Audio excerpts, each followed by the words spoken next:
Bueno, gente, bienvenidos, bienvenidas aquí desde la sede alterna de Charlas con Charlie en las montañas de Cundinamarca, pensando en que este ejercicio puede ser interesante para ustedes.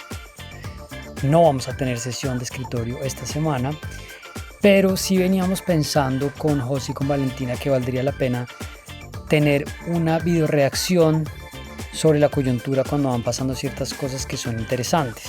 Lo hacemos a veces en la sesión de escritorio, pero vamos a intentar hacerlo en un video aparte que van a ver en diferido. Intentaremos de pronto hacerlo después en directo.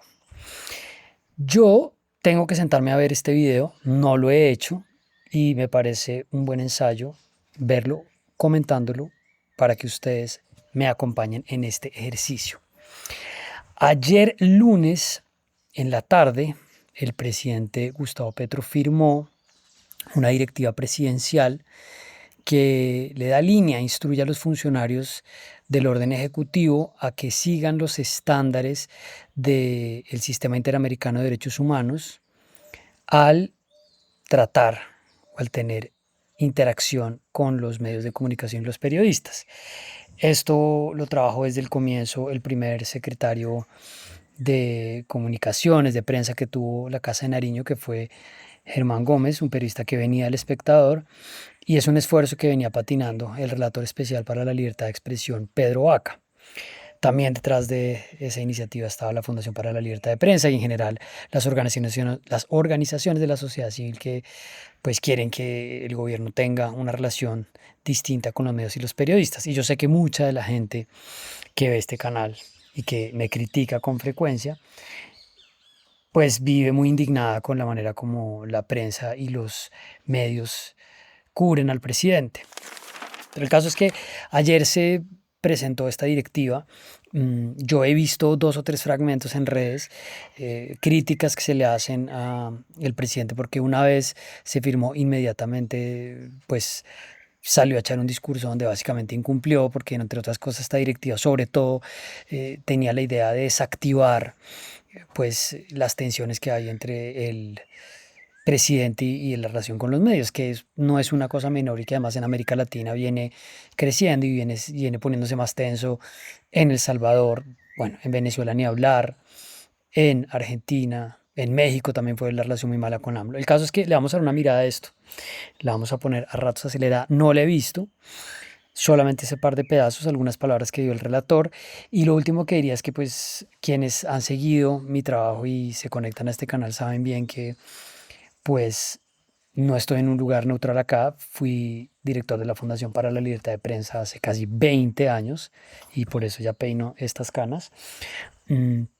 Desde el Internaver de la organización que dirijo hemos mapeado algunas de las conversaciones que el presidente ha tenido en X con la prensa. Sobre eso además pues habrá más cosas en las semanas que vienen y en particular apoyo también el trabajo que ha tratado de hacer la relatoría y sobre todo pues me parece que el presidente Petro, más allá de las críticas que le tenga a los medios, que pues yo llevo haciendo crítica de medios y de periodistas mucho tiempo y me he ganado algunas enemistades en el sector por eso, más allá de eso digo pues no es bueno para el ambiente lo que está pasando. Entonces vamos a ver esto, gente, y les repito que pueda reaccionar con ustedes. Vamos a acelerar las ratos porque tiene como 1 hora y bueno, la idea es que creo que ya les eché un montón de hora, pero esto se va así. Esto está grabándose en caliente, lo voy a arreglar con José en un par de cosas y se va directo al canal. Entonces, la siguiente transmisión es apta para toda la familia. Contiene closed caption y es financiada con recursos del Fondo Único sí, de... estamos financiando esto, no se nos olvide jamás. No a Charlas con Charlas, estamos financiando el canal de YouTube de Presidencia con los recursos del FONTIC. A ver, ahí simplemente nuevamente, firma de la directiva sobre los deberes de funcionarios públicos en el ejercicio de la libertad de expresión y el respeto a la libertad de prensa. Obviamente una directiva no es una ley, pero pues están los estándares, está la jurisprudencia de la Corte, están otro tipo de normas, pero esta directiva es importante sobre todo en el orden del Ejecutivo. La directiva se apoya en la obligación del Estado de respeto y garantía a la libertad de expresión en concordancia con los compromisos internacionales suscritos por Colombia en materia de derechos humanos. También subraya la función esencial de las autoridades e Bueno, hay una instituciones explicación públicas que les en la sirve sobre lo que les articulación, decía. el fortalecimiento y la Esto promoción sobre del debate todo público dentro de un marco democrático. A importante desde una continuación, perspectiva firma política, el señor presidente de la República de Colombia, pues de Gustavo interacción y Petro. relación con el sistema interamericano, que además es algo a lo que el presidente pues no solo le ha tenido mucho respeto, sino que ha sido una carta también fundamental de su camino a la presidencia. Ahí está el presidente Gustavo Petro, está Pedro Vaca, Gracias, el presidente. relator. A continuación, escucharemos a Pedro Vaca Villarreal, Vamos a oír esto relator un poco especial más para la despacio. libertad de expresión de la Comisión Interamericana de Derechos Humanos. Bueno, muy buenas tardes. Muy buenas tardes, presidente. Un saludo muy especial a todas las personas presentes, particularmente a las y los periodistas. También a la embajadora de Suecia, que nos acompaña, a distintas entidades del periodismo, de la libertad de prensa en Colombia, de la Defensoría del Pueblo, de las organizaciones defensoras de derechos humanos. Para mí es un gusto acompañarles el día de hoy. Presidente, hoy es un día muy importante para la libertad de prensa en Colombia. Y es un día muy importante porque se acaba de firmar, y lo acaba de firmar usted, una directiva presidencial sobre los deberes de las y los funcionarios públicos en el ejercicio de la libertad de expresión y el respeto a la libertad de prensa. Quisiera compartirles un poco de lo que ha sido la historia de esta directiva y por qué considero que es de la mayor relevancia. La estigmatización a las y los periodistas, y particularmente aquella que pueda originarse en las vocerías oficiales, lastima el debate público. Afecta la confianza de las y los periodistas para hacer su trabajo de manera tranquila, libre y espontánea. Impacta también la percepción ciudadana sobre la labor periodística. Puede llegar además a comprometer la responsabilidad internacional del Estado, como ha ocurrido en distintas decisiones de la Corte Interamericana de Derechos Humanos. Y es algo que en países como Colombia también se multiplica, incluso se agrava en los territorios y en las zonas locales. Pues es una causa impopular la que lidera Pedro Vaca en este momento, pues porque la gente no quiere saber ni de periodistas ni de medios de comunicación, pero al final pues ha sido como la puesta en práctica de la libertad de expresión que hoy en día está descentralizada en redes sociales. Entonces esto ya de por sí en la región es impopular y nadie quiere oír sobre este tema. Vamos a adelantar un poco igual, porque hay una parte, un fragmento que viene en redes de lo que dice Pedro que me parece importante. Yo puedo decir como relator de libertad de expresión, que es un cargo que me ha encomendado la Comisión Interamericana de Derechos Humanos por los últimos 3 años y medio, que la estigmatización a la prensa es la nota común en la región. No conozco un país del continente que no tenga este fenómeno. Pero siento mucho orgullo en decir que Colombia es el primer país en asumir este desafío, encauzarlo y enrutarlo inspirado en los estándares interamericanos de derechos humanos, y quiero agradecerle públicamente, presidente, por ese trabajo y por ese compromiso que usted ha derivado a través de esta directiva. El segundo punto habla de la prevención de la estigmatización. Le hace un llamado, unas recomendaciones a los funcionarios públicos Prevención de la para que estigmatización. consideren a la hora de emitir discursos el no calificar a los emisores y más bien concentrar los esfuerzos en controvertir dentro del debate público. Un tercer elemento que quiero resaltar es que esta es una directiva que enfatiza en el deber de diligencia en la constatación de los hechos cuando se trata de vocerías oficiales. Y esto es algo que también tiene resguardo entre Diligencia en la constatación de los hechos. Un cuarto punto que contiene esta directiva es un llamamiento a las vocerías oficiales para tener mucho cuidado de no lastimar derechos humanos de las personas gobernadas. Me parece interesante diligencia en la constatación de los hechos. Básicamente que los funcionarios públicos no salgan a decir cualquier cosa. Pues además hay una presunción de que lo que dicen es veraz y es parte también de las decisiones oficiales que toman, y pues que una directiva simplemente le está diciendo no salga a opinar, por más que el tuitero o el influencer lo ataque, no salga simplemente a decir cosas cuando la veracidad en que se fundamenta no está constatada, que es algo que le pasa con frecuencia al presidente. Mediante sus expresiones. Un quinto punto, y quisiera tal vez poner ahí una negrilla y un subrayado, y es que esta es una directiva que no despoja a los funcionarios públicos de su derecho de defensa en el debate público, todo lo contrario, la encausa, la enruta. Que es algo que ha dicho mucho el presidente, sobre lo que seguro va a hablar después. Y muchos de los dilemas de libertad de expresión normalmente se superan brindando más y mejor información. El sexto punto, y también quisiera saludar la presencia del secretario de Comunicaciones de Presidencia, se asignan responsabilidades en esta oficina, no solo a nivel de alistamiento del Poder Ejecutivo en la implementación de la directiva, sino también como nodo articulador y enlace con los distintos actores, particularmente periodistas, y creo que esto también tiene un potencial de llevar a una práctica cotidiana los desafíos a los cuales se pueda enfrentar esta directiva. Un poco a Pedro. Yo no puedo perder esta oportunidad, presidente, para decirle que esta directiva empieza por usted. Ojo. Para decirle que el principal... Hablámonos un segundito acá. Oportunidad, presidente, a los cuales se pueda enfrentar esta directiva. Yo no puedo perder esta oportunidad, presidente, para decirle que esta directiva empieza por usted. Me parece para valiente decirle que el principal guardián de esta directiva y que el funcionario público lo pueda incorporar en su práctica cotidiana es usted. Y ¿Dice creo usted? que es algo que estaremos en total disponibilidad de acompañar, y yo confío en que ese pueda ser el destino de este esfuerzo, de su equipo y del mío. Gracias, gracias por la paciencia que ha tenido la prensa, que en reiteradas ocasiones ha reportado a nuestra oficina episodios que hemos venido monitoreando, pero también gracias a un gobierno que desde el inicio ha mostrado un enfático compromiso con el sistema interamericano de derechos humanos, y para mí es francamente un orgullo poder estar aquí con usted, presidente. Muchísimas gracias. Muchísimas gracias al relator. Bueno, hay 10 minutos. Quedan todavía 39 entre ella, la presentadora, y el relator. Se gastaron 10 minutos. Así que todo lo que sigue es tiempo para el presidente. Especial para la libertad de expresión de la Comisión Interamericana de Derechos Humanos, Pedro Vaca Villarreal. A continuación se dirige a ustedes el señor presidente de la República de Colombia, Gustavo Petro Urrego.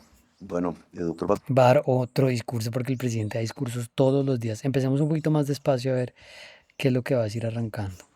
Vaca, me toca decir lo que ya le he dicho a usted personalmente Vaca, le toca y decir al director de la FRIP personalmente.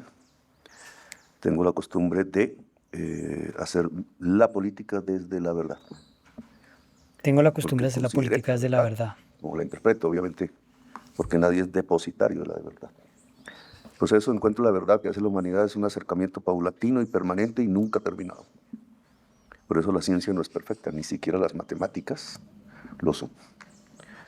Pero la política desde la perspectiva de la verdad es una política revolucionaria. Y cualquiera que se meta en la vida de las transformaciones de una sociedad o de la humanidad, como tanta gente lo ha hecho, a costa de su propia existencia,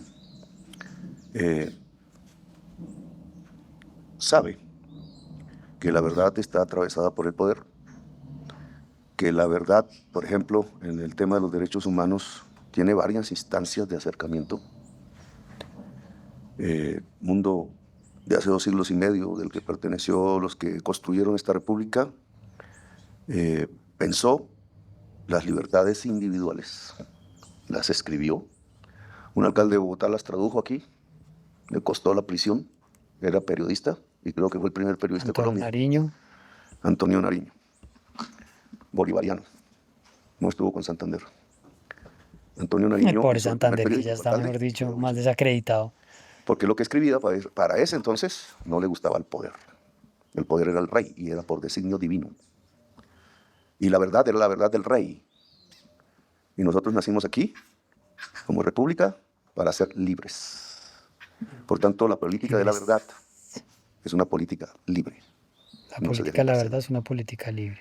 La libertad y los derechos individuales han pasado a través de estos 2 siglos y medio a otras categorías, que quizás la Constitución del 91 introdujo. Constitución que hicimos parcialmente nosotros, después de un acuerdo de paz. Y de la que no renunciamos, a pesar que se diga en la prensa lo contrario. No renunciamos porque es la interpretación que además de los derechos individuales existen los derechos colectivos. A pesar de que digan en la prensa lo contrario, pues el mismo presidente ha sido el primero en mover la teoría de cambiar la constitución. Es que, en fin, eso no se lo inventaron los medios. Y es la Convención Americana la que permitió que después de un acto fascista, arbitrario, del señor Ordóñez, el alcalde volviera y se restituyera de acuerdo al voto popular.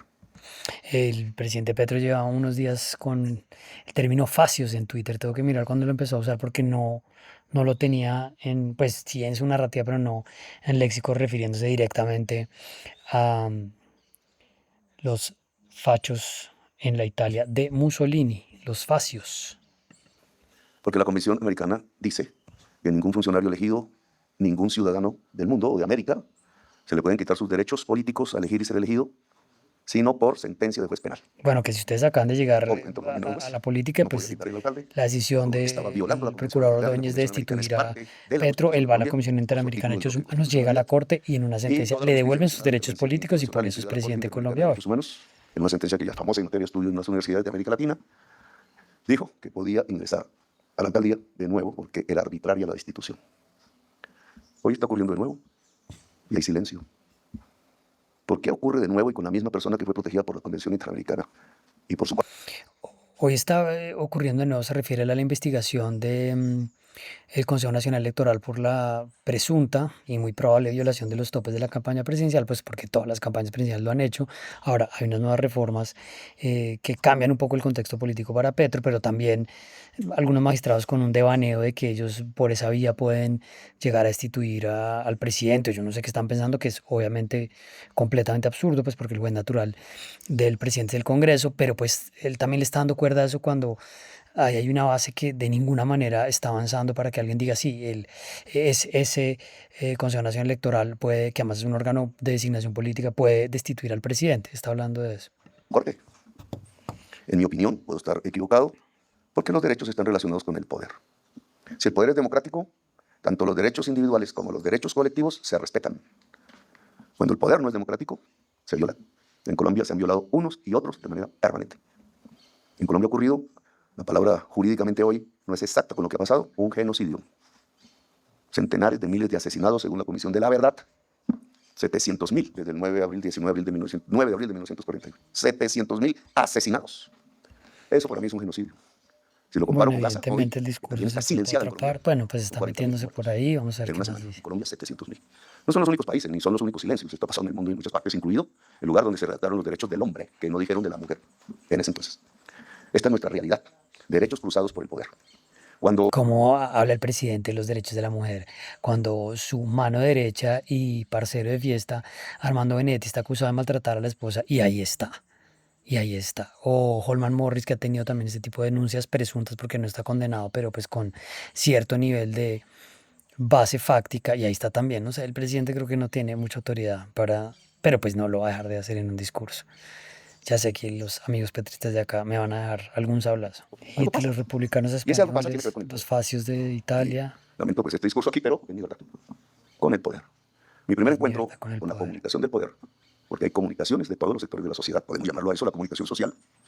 Habermas, que no ha muerto creo todavía, un exponente de la escuela de Frankfurt, filosóficamente hablando. La escuela de Frankfurt fue la escuela resistente a Hitler, desde la filosofía alemana. Uno de sus integrantes más famosos es Walter Benjamin. Bueno, nosotros decimos Benjamin, creo que ellos dicen Benjamin, judío. Se suicidó antes de que los nazis lo cogieran en la frontera, escapando de Francia, en los Pirineos. Se suicidó uno de los mejores cerebros de Alemania, joven. Bueno, esa escuela de Habermas, que aún está vivo. Y Habermas es el gran teórico de la comunicación social. Que yo creo que dije algún discurso en toda la facultad de comunicación social. Debe ser como el libro básico. Igual que Ricardo, David y Smith y Marx son los de la economía. Pero él decía en su última entrevista, cuando tumbaron las torres de Nueva York, le preguntaba a la periodista, ¿y qué es el terrorismo? Y él dijo, la violencia, no respondió con la misma palabra, dijo, la violencia es el producto de la ruptura de la comunicación social. Un país que quizás como ninguno en el mundo, yo he visto el La caso argentino, violencia Brasil, es la mi ruptura hermano que de lo la estudié, comunicación Alemania, social. en Europa, tratando de ver qué pasaba en Colombia. Pues ningún país como el colombiano ha durado 75 años seguidos en violencia. Y sumado los muertos de esas violencias, 700.000. 1.000.000, dice la estadística, han sido en toda América Latina por las drogas, por la guerra contra las drogas. Pero aquí tenemos 700.000 por violencias diferentes en 3 fases, pero no las voy a repetir. Solo si yo aplico Habermas, es porque en Colombia no ha habido comunicación social.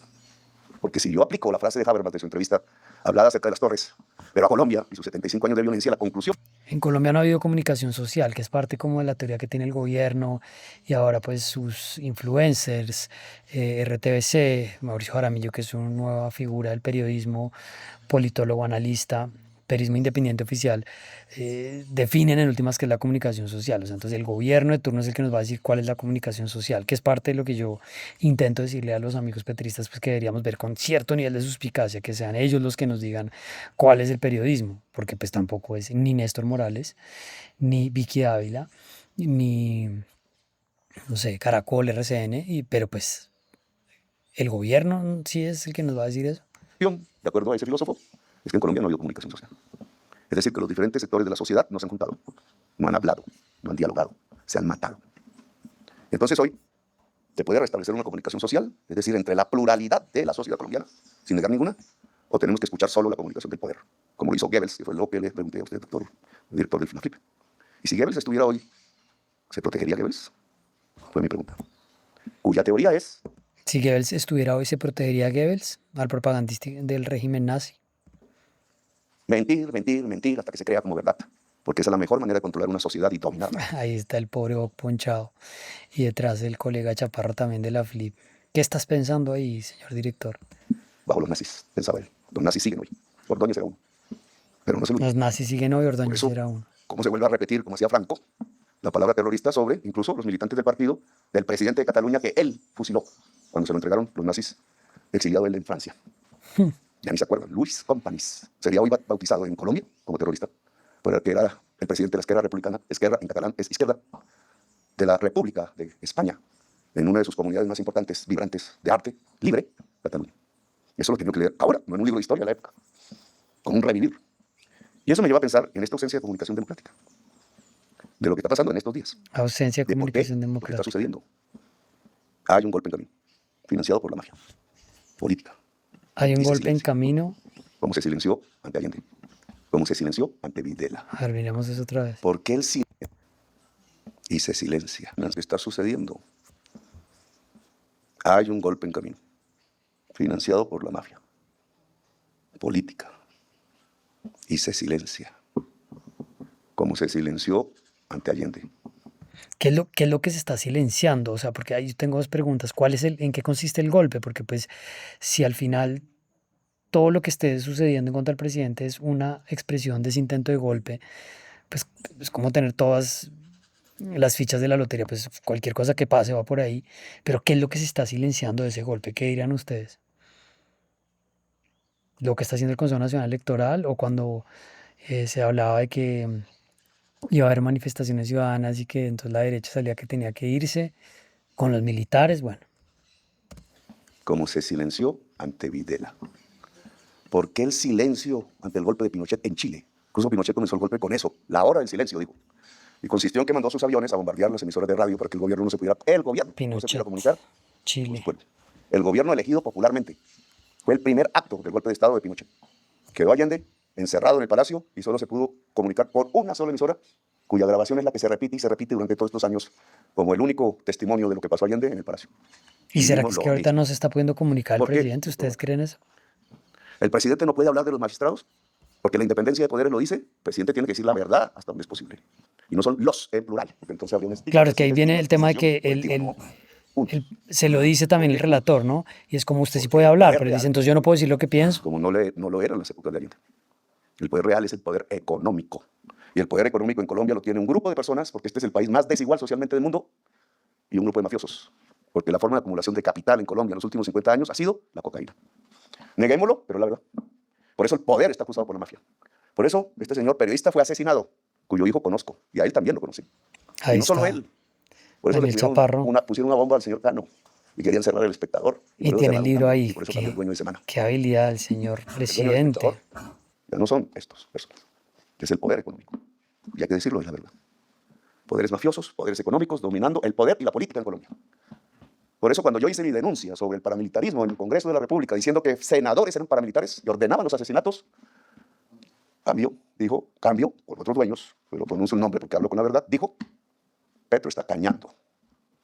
Podemos decir lo mismo hoy, o que era lo que estaba intentando Bueno, y decir el que el fue poder director no son de los las- Gilinski en ese también, no momento son oficiaba los como aliados que él ha tenido. O sea, a mí también ¿Quién me ocultaba parece la que verdad? eso es Congresista, una parte de parlamentario esto, ¿no? joven, se Como atrevía a todos, lanzarle la amenaza todo es a una decirlo, expresión del poder, pero el poder porque de él un día no periodista siendo director del no es DAS, parte de esta del ecuación. gobierno. Pues podemos decirlo, pasó el peligro, los paramilitares en teoría se acabaron. Mágicamente, antes de matarme, los exiliaron. Incluso hoy piden a este gobierno ser gestores de paz y decir la verdad. Pero qué miedo, que callarle la boca a Mancuso, porque puede hablar mucho. Hoy hay muchas cosas que hablar. Pegasus. Es fácil la investigación. No se necesita de los israelíes. Un software que usó Amnistía Internacional, Pegasus. ONG de Derechos Humanos, cuando descubrió el problema, que es mundial, no colombiano, el asesinato del periodista árabe descuartizado en una embajada árabe, había sido interceptado por Pegasus. Lo descuartizaron de tal manera que no volviera a aparecer su cuerpo. Ah, sí, Periodista ¿cómo él, se llama? Se me acaba de Pegasus olvidar. usado por el poder. Y esto en todas partes, estoy entendiendo, lo sé. Que lo mataron en la embajada. Esto en todas partes, son 50 países del mundo, no en todas partes. Uno de ellos, Colombia.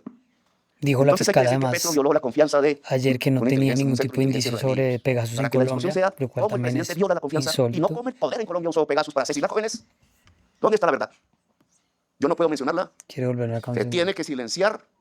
En Colombia usó Pegasus, un centro de inteligencia israelí, para que la discusión sea cómo el presidente viola la confianza y no cómo el poder en Colombia usó Pegasus para asesinar jóvenes. Es que para mí ahí está un poco el dilema. O sea, si el presidente quiere seguir en esos debates, pues debería haber estado en el Congreso, o sea, pues porque claro que la discusión va a ser cómo el presidente pone estas conversaciones, no es simplemente como las denuncias que está haciendo, uy, miren lo que está denunciando el presidente, porque es evidente que dentro de la estrategia del poder, si él está denunciando una cosa, pues está dejando de hablar de otra, no por el hecho de que no sea importante lo de Pegasus. Pero pues es como, es un juego retórico constante, ¿no? Es que entonces yo no puedo hablar de esto y mire lo que está pasando y entonces yo estoy generando la comunicación social, no lo están haciendo los demás y yo no me puedo defender, pero aún así yo puedo decir lo que quiera en medios y puedo generar en redes unas tensiones que tienen que ser una carga que asuman todos los demás. Bueno, no sé. ¿Dónde está la verdad? Yo no puedo mencionarla. Se tiene que silenciar, como silenciaban los campos de concentración y las cámaras de gas por Goebbels, Uf, en su doctrina de la comunicación. Oiga, asesinaron los jóvenes del estallido a través de la interceptación de sus teléfonos y usando su lenguaje juvenil y sus claves de culturas suburbanas en la DIPOL, por influjo de funcionarios que trabajaban aquí. Con esa plata compraron esos 11 millones de dólares. Y parece que no era la mafia. Era más importante el objetivo. es muy raro Impedir la ver rebeldía al y los derechos presidente, colectivos de la juventud pues popular de que Colombia. sí es muy importante Y que no lo hable hicieron en la muchas época de de estas cosas, pero que los jóvenes acribillados, que se tiene que silenciar, entonces tienen que decir los falsos denunciando al positivos Estado para que la y gente no además sepa haciéndolo que fusilaron a su juventud, como Franco lo hubiera hecho con como otros un debate jóvenes. político, o Y sea, lo porque hizo desde el tampoco poder, hay desde el ahí Estado. un... Como hicieron con millones de campesinos para quedarse con sus casas, como los masacraron, como este joven lo denunció, y por eso está muerto, y es periodista. ¿A quiénes matan en Colombia? Siendo Me da un periodistas, poquito de a los que dicen la verdad o la buscan. molestia como que ¿A utilice quiénes? a Petro no puede criticar, Chaparro como si no hubiera libertad de para crítica, defender su punto, como si al sería un lado de la periodista libertad de asesinado. expresión no hubiese la libertad de crítica. Petro no puede tenerla, pero sí se le puede maltratar y calumniar, incluso por una franquista contra mi hija. Eso sí, eso no es pecado. Está hablando de Salud Hernández acá. Ese fue uno de los fragmentos que se había visto antes. Como si al lado de la libertad de expresión no hubiese la libertad de crítica. Es el punto, que él Petro no no puede puede tenerla, criticar. pero sí se le puede maltratar y calumniar, incluso por una franquista contra mi hija. Eso sí, Aquí está que eso además no es es colombiana pecado. nacionalizada, o sea, es que ese también es un tema. Matar a un izquierdista en Colombia no es pecado. En Matar a su un corazón izquierdista lo en sienten Colombia no es pecado. millones de personas porque le han inculcado esa mentalidad, que es una mentalidad nazi. ¿A través de qué forma se ha inculcado? A través de una forma de comunicación que es la comunicación del poder, que siempre está diciendo que la diferencia es satánica y que hay que eliminarla. Y esa es la tesis de Goebbels y de Hitler. Y el presidente mientras viva, porque me quieren matar, como han intentado matar a la vicepresidenta y lo han incultado en los titulares, como Barbosa transformó los atentados contra la vicepresidenta como si fuera una mentira. Y las pruebas del proceso dicen que es un atentado. Como dijeron que era una mentira el atentado que hicieron contra mí en Cúcuta, la Fiscalía De lo General que de la sí se Nación, habla ¿por en qué? medios, es que Porque se también es el arrodilló en punto que derechos eso, humanos. Y no se puede contar, porque esa verdad se silencia. o sea, Se de silencia que Bogotá Colombia no es un dudo país nada. desigual y uno de los más violentos del mundo. Se silencia y se silencia, porque se le quiere hacer aparentar a los colombianos y colombianas que vivimos una democracia, y es mentiras. Vivimos bajo un Estado asesino, que no ha aprendido a construir una democracia. Vivimos Y bajo sé un que eso estado no son mis asesino. palabras, pero sé cuánto tiempo tengo para decirlas y aprovecho. Porque yo no estoy diciendo mentiras. Entonces, la noticia es que Petro quitó la confianza de INPA, la agencia israelí de lavado de activos, porque divulgó lo que nos escribió. Pues la ley permite que el presidente de la República revele secretos reservados, la ley de Colombia, si se violan derechos colectivos. Y la compra de Pegasus fue para violar derechos colectivos, los derechos de nuestra juventud pobre, barrial de las grandes ciudades de Colombia. Yo no lo permito. No me silencian, mientras pueda pronunciar mis palabras. Otros que se silencien. ¿Quiénes? Lo que dije en mi discurso, allá en Mutic, el poder. Y quienes le obedecen, cualquiera que sea su profesión, incluida la periodística.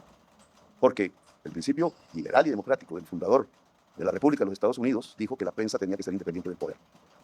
Y en ese entonces el poder era el Estado, el rey. Lo que estaba diciendo ese revolucionario republicano es: la prensa tiene que ser independiente del rey. El rey no es soberano. Y no es por derecho divino que está ahí. ¿Cuál es? Claro, la prensa tiene que ser independiente del poder económico, del poder político, pero también del presidente. O eso no es ningún tipo de dependencia. ¿Cuál es el poder hoy? ¿Alguien se ríe? ¿Cuál es el poder? ¿Cuál es el poder hoy? Hoy hay un rey. El rey no es el presidente. El rey es el oro, el dinero. El rey es el rey es poder el oro. económico. Los dueños de los grandes medios de comunicación del mundo son del poder económico. Es un fenómeno mundial de hace varias décadas para acá. Se aplica la frase del revolucionario norteamericano: la independencia del poder, la libertad ante el poder. O se arrodilló un sector de la prensa, la más poderosa, ante el poder. Y se silencia. Y por eso Gaza no aparece. Ay, Pedro como que movió la cabeza. A Se ver, considera que los árabes son terroristas en general y se vamos estigmatizan. a llegar a Porque este. se considera que Gaza no aparece en la mayor parte del prensa del mundo. Porque se considera que Gaza no aparece más poderosa ante el poder. Y se silencia. Y por eso Gaza no aparece en la mayor parte del prensa del mundo. porque se considera que los árabes son terroristas en general y sistemitas. Gaza también le metió Porque ahí. se considera Ya- que ya los árabes estamos en están Gaza. dominados por el pueblo elegido de Dios, dice el título del libro de Barack Obama. Y lo lee uno en la Biblia, sí, solo que el pueblo elegido de Dios no es Israel, no mientan, es la humanidad. El poder no está en el palacio. Aquí no está el poder. El poder ahora está en otra parte. ¿En dónde? En los dueños del capital y del oro. Pues el poder no está ahí, pero ahí también hay poder. Los dueños O del el capital y del poder oro, del aquí capital mandan no está ahí. El silencio, como el primer paso del Pero golpe. pues pensar que el presidente no O tiene golpe o poder en asesinato. este momento. Esa es la realidad. Y Petro no está paranoico. Si periodistas investigaran, descubrirían 3 versiones iguales de fuentes diferentes. Pero no había que pasarle a Caracol, la que dice que no. Y el golpe, simplemente leyendo la sentencia de la Corte Interamericana, con el cual usted comenzó su discurso, que yo he sobrepasado el tiempo, pero me disculpo, es lo que demuestra cómo va el golpe en Colombia. Porque tienen a un presidente juzgado por el Consejo Nacional Electoral, que ni es juez, ni penal, mucho menos, sino una entidad administrativa. Lo mismo de los jueces. No, Con pues unas pruebas tiene absolutamente razón el Consejo chaponas Electoral. para decir que eso es No puede hacer eso y si leen la última editorial del Espectador está criticando eso. 90% O sea, son fuera de la campaña, porque la campaña tiene una fecha inicial, muchas una fecha final. voces diciendo Dice que la ese ley. no es un camino para juzgar al Literalmente. presidente. ¿Y los hechos son de antes o después? Que el acto de regocijamiento del pueblo por haber triunfado, como costó no sé qué en el salón, entonces eso es... No, esto sí es carreta. Eso me después de pa- ganar. esto es pura Después de que carreta. cuentan los votos, y la Mire. campaña tiene una fecha de inicio y una fecha... De las 5 o 6, el 90% son fuera de la campaña, porque la campaña tiene una fecha de inicio y una fecha final. O sea, el argumento es que como la campaña tiene una fecha de inicio y una fecha de cierre, si hubo gastos que fueron por fuera de esas fechas, como el famoso evento de la P, eso no puede ser porque es que no era la época de la campaña. O sea, es francamente un raciocinio un poquito ofensivo con uno. Pues evidentemente parte de lo que se está investigando, evidentemente, que hubo muchos gastos por fuera de la campaña, como todas las campañas presidenciales lo han hecho, pero esta también, que fueron por fuera de los tiempos. Una consulta, dice, de unos magistrados que incluso incumplen con las doctrinas de sus propios profesores, como el señor Santofimio lo acaba de decir, Santofimio, el magistrado del Consejo de Estado, que salió hace poco. Oiga, es que no recogieron de la Convención Americana, se les olvidó. Oigan, es que ¿quién dijo que 3 sentencias de la Corte Constitucional defendiendo el fuero integral del presidente se pueden violar en una consulta? Y rápidamente al otro día cita al Consejo Nacional Electoral y listos para votar, y media prensa famosa y poderosa diciendo, se va el presidente. Golpe de Estado, amigos. No es la hora del silencio que ordenó Pinochet, es la hora de la rebeldía. Libertad O sea, del país, entonces los sí, medios de sí. comunicación periodistas somos No nos y vamos. opinadores somos cómplices de que haya un golpe de Estado contra Claro el que la profesión de presidente. periodista profesionales de hoy impone una decisión en una encrucijada. Cumplir la orden del silencio o rebelarse para salvar la democracia. Porque ustedes saben que van a pasar en este país en generaciones, no solo en estos años y meses, sino por generaciones. Si la oligarquía de Colombia y la mafia de Colombia deciden asesinar o tumbar al presidente y burlarse del voto popular del 2022, como se burlaron el 19 de abril de 1970, de lo cual yo soy hijo, ¿saben qué va a pasar? ¿Sabe a qué lleva el silencio?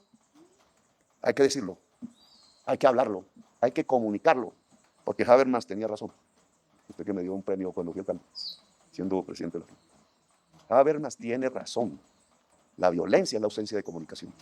El silencio es la antesala de la muerte. Y aquí no nos vamos a dejar matar. Y aquí no nos vamos a dejar que Colombia sea El silencio es la antesala de la muerte. Aquí nos rebelamos. Aquí cambió Colombia. Quizás sea el último mohicano, miembro del M-19, porque mis jóvenes compañeros murieron, fueron asesinados y El desaparecidos. último O mohicano. caídos en combate. Porque estaban bajo la consigna, quizás muy equivocada, de vencer o morir. Pero quizás me ha tocado a mí otra vez el signo de los arcadios y su marca, a los que sí fuimos estigmatizados. Y el premio de la estigmatización era ser cadáver. No nos rendimos. No nos vamos a silenciar. No vamos a dejar que la mentira y la impunidad esté en Colombia. No vamos a dejar que el pueblo colombiano en su juventud sea de nuevo ensangrentada. Gracias, muy amables por haberme escuchado. Cumpliremos lo que hemos firmado. Muchas gracias, señor presidente. De esta Está manera- bueno ese cierre. Lo que hemos... Gracias, muy amables por haberme escuchado. Cumpliremos lo que hemos firmado. Muchas gracias, señor presidente. Cumpliremos lo que hemos firmado después de que durante 40 minutos básicamente dice pues que no, que él va a seguir hablando como está hablando y que va a continuar defendiendo su verdad, que es la verdad, que es la comunicación social, que es el diálogo, que es en realidad lo que tiene que hacer el presidente. Bueno, gente, firmó la directiva para decir que no la va a cumplir. Creo que el uso de la palabra por parte del presidente en X sí está generando tensiones. Vamos a ver más sobre eso. Y pues hemos visto, o sea, porque no es simplemente que él tenga libertad de crítica, sino cómo la línea que está dando está generando realmente tensiones, está generando estigmatizaciones contra personas más allá de las que él quiere hablar y cómo eso puede también desembocar en episodios violentos. Ha pasado en Colombia más de una vez, se lo decían también a Álvaro Uribe Vélez desde otra orilla, con un contexto político muy distinto, pero que al final es lo mismo y es el megáfono presidencial, es muy fuerte y en épocas de bodegas, del apoyo popular, de operaciones coordinadas y de mucha indignación, todavía más. Lo último que yo diría es que pues hay un golpe de Estado en marcha, no sabemos cuál es, y el presidente le pide a los medios que hablen sobre eso. Y va 2 años de mandato y yo creo que los otros 2 se van a ir también en eso. Es lo que hay. Cuéntenme si este ejercicio les pareció interesante. No había visto el video, solo unos fragmentos, lo vi con ustedes, lo comenté, tenía que hacer igual la tarea. Seguimos haciendo cosas en el canal, suscríbanse, compartan, comenten, nos vemos pronto. Chao.